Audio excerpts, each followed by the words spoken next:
Malcolm is dating a woman named Megan, who has 2 children. The family moves into a new house, and the guy equips it with cameras to record everything that happens. A naughty little dog doesn't want to run into the house when suddenly a safe falls on him. The man tries to pull Shiloh out and hears that he is still alive. Seeing the dog flattened like a pancake, the guy tries to resuscitate the pet. The dog inflates like a balloon and starts flying around the yard. During the dog's funeral, Malcolm can't find a place for himself. The crying guy cannot believe that his friend is gone and buries himself in the ground next to him. After coming to terms with the loss, the man returns to the house. Seeing Becky with a strange box, he begs her to get rid of it, but the girl doesn't want to throw away the find left by the previous owners. Going outside, the guy meets the neighbor and mistakes him for a lawn worker. The Mexican takes offense at the stereotypes, teasing his black neighbor. Miguel Smith really does work with lawns and is ready to help the neighbor take care of his garden. In the house, Malcolm sees Megan. Megan shows her boyfriend a creepy doll, and the guy asks her to throw it away. Left alone with the doll Abigail, he decides to have a little fun. First, he caresses the toy, then has a little Willy shenanigans with her. Hearing Megan returning, Malcolm throws the doll into the pool. Night 1. Finding tapes with old recordings in the attic, Malcolm decides to watch them and learn more about the previous owners. Turning on the recording, he sees a strange man who decided to hang all the family members. The loser miscalculated and couldn't put the family to sleep. Malcolm realizes that the children shouldn't see this recording and prints out a photo of the villain to get a better look at him. At that moment, the phone rings, and a girl sings a creepy song that gives him goosebumps. Dropping the phone, Malcolm approaches the window and compares the area to the photo, realizing that everything happened in the backyard. Putting the photo aside, the man sees his ex and is scared to death.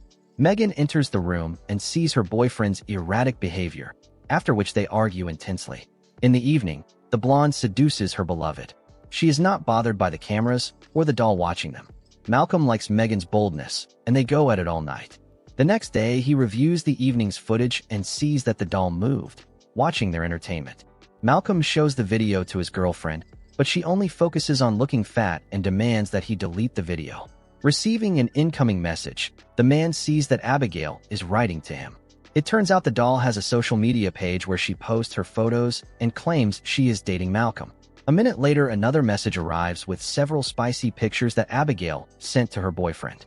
Realizing something is happening in the house, Malcolm installs more cameras. Later, the man decides to play with his girlfriend's son. With his eyes blindfolded, he follows the boy's claps and tries to catch him. In the bedroom, a closet door opens, and someone claps their hands. Removing the blindfold, Malcolm realizes it wasn't the boy. He climbs into the closet, but a creature jumps out at him. Soiling himself in fear, Malcolm punches the nasty creature in the face, but it turns out to be Megan, who decided to scare him with a creepy mask. In the evening, the man writes to a professor from the School of the Occult, attaching the photo of the strange creature captured on the old tapes. Watching the video, the guy carefully examines the monster. As soon as he looks away, the monster mocks him. Seeing movement, the guy tries to catch the demon, but it only scares him into hysterical screaming. Screeching like a girl, Malcolm runs away. At night, Becky hears a voice asking her to play with the box. She puts her hand down her pants and starts touching herself, but the mysterious voice talks about another box behind her. Opening it, the girl releases hundreds of butterflies that fill the room. Hearing the noise, the parents come to the daughter's room and see insects. The guy tries to fend off the butterflies. Realizing his actions are useless, Malcolm finds several electric bug zappers and hangs them in Becky's room. The next morning, the man tries to bond with Megan's son. The boy invites him to a tea party, where he and his invisible friend are present. After tasting the drink, Malcolm realizes the invisibility-loving friend likes vodka. When the man asks the boy to stop befriending the ghost, the spirit becomes furious, throws objects around the room, and chases the stepfather away. Hearing a knock at the door, the frightened Malcolm opens it and finds a note from Abigail. Going upstairs to the bedroom, he tries to break up with the doll and has farewell cake time with her. At night, the man talks to the professor, who is involved in producing happy pills, and learns about the demon Shaloun, who has been haunting him for years. Continuing to watch the old recordings, Malcolm sees another failed attempt by the villain to kill the family. Hearing a rustle, the man goes downstairs and sees a strange box. He beats it with a bat, stabs it with a sword, cuts it with a chainsaw, and shoots it.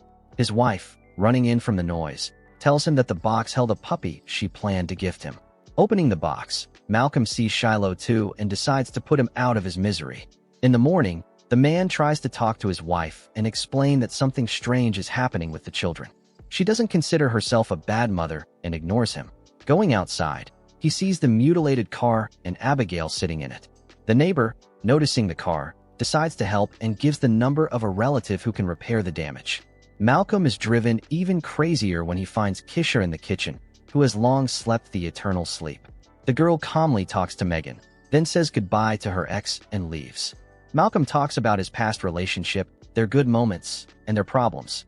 He considers Kisha crazy and reassures the jealous Megan. Watching footage from the cameras in Becky's bedroom, Malcolm discovers that the girl likes to misbehave, take a banana in her mouth, and let guys into the back door. In the morning, he checks on Megan's daughter and sees a banana sticking out of her throat. Taking a flashlight, Malcolm checks to see if he has anything similar in his own throat.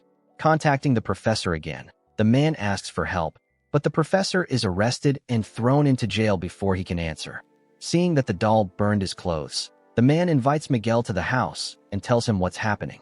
The Mexican neighbor knows that a sacrifice will help expel the ghost and brings a rooster. In a fierce fight, Malcolm battles the bird, but it doesn't give up and fights back. Seeing a fan, the man throws the rooster into it, and only feathers remain. Hungry, the men cook the bird and eat it. Going upstairs, Malcolm sees that the doll has drawn all over the walls. Angry, he buries her, but she ends up back in the bedroom again.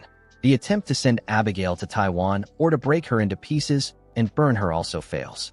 During a family meeting, the man talks about what's happening, but the woman thinks he's insane. The police who arrive at the house take the man to the station. Seeking help, Malcolm goes to a church and meets Father Doug. The priest refuses to help the man and thinks he is crazy. Returning home, Malcolm contacts the professor again and learns he is still behind bars. The professor is uncomfortable talking because he is in a cell with a group of black men ready to play with Snowball. Malcolm finds exorcists Noreen and Nate, who are ready to help get rid of the ghost. Arriving at the man's home, they confirm his story and prepare for the ritual. Hearing the son scream, everyone goes to the basement and sees Becky possessed by the demon. Tying the girl to a chair, the exorcists try to banish the demon, but nothing works. Father Doug arrives to help Malcolm, but is also powerless. The demon is so strong that he forces Doug to put a revolver in his mouth and pull the trigger. Breaking free, the possessed Becky attacks the man. He wants to save the girl and allows the demon to transfer into him.